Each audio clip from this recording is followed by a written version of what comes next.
বাংলাদেশের সর্বোচ্চ আদালতে 7 জন বিচারপতি, প্রধান বিচারপতি সহ 7 জন বিচারপতি নির্দেশ করে নির্বাচন কমিশন যে গ্যাজেট প্রকাশ করেছে সেই গ্যাজেট অনুযায়ী সেই তারা বহাল রেখেছে। সেই অনুযায়ী আমার স্ট্যাটাস যদি আপনারা জানতে চান, এটাকে হিসেবে বলা হয় মেয়র বলে, অর্থাৎ বাংলায় যদি বলি নির্বাচিত মেয়র। একজন মেয়র নির্বাচিত হওয়ার পর তার শপথ গ্রহণের সময় পর্যন্ত যে সমিতি থাকে সেখানে তাদেরকে বলা হয় মেয়র বলে।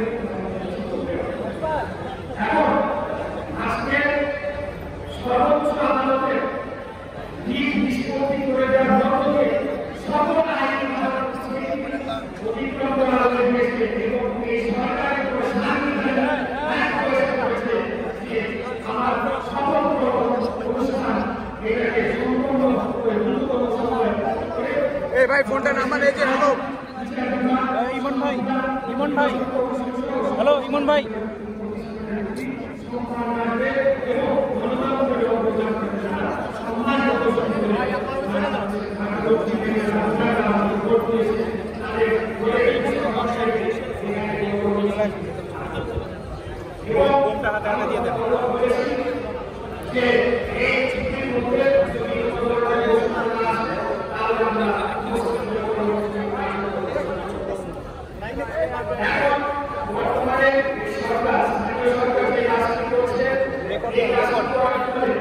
আমি মনে করি ভবিষ্যতে তারাই আইন জটিলতায় পড়বে এবং তাদের সহ এই বর্তমান যে স্থানীয় সরকার করেছেন তিনি সমাজ ভঙ্গ করেছে, তিনি সংবিধানকে লঙ্ঘন করেছে, যে সকলকে তিনি উপদেষ্টা করে গাড়িতে পতাকা ঘুরে বেড়াচ্ছে লঙ্ঘন করেছে।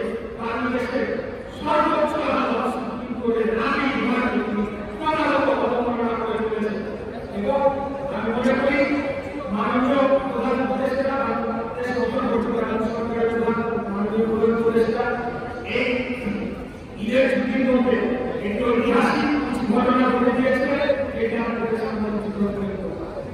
আপনারা জানেন যে আমাদের নেতা দেশনাথ জনাব তারেক রহমানের সাথে একটি বৈঠক হয়েছে এবং এই বৈঠকের পরে কিন্তু বাংলাদেশের সমস্ত জনগণের মধ্যে বৈঠকের ফলাফল চাই জনগণের মধ্যে স্বস্তি আভাস, একটা স্বস্তির আদেশ কিন্তু হয়েছে।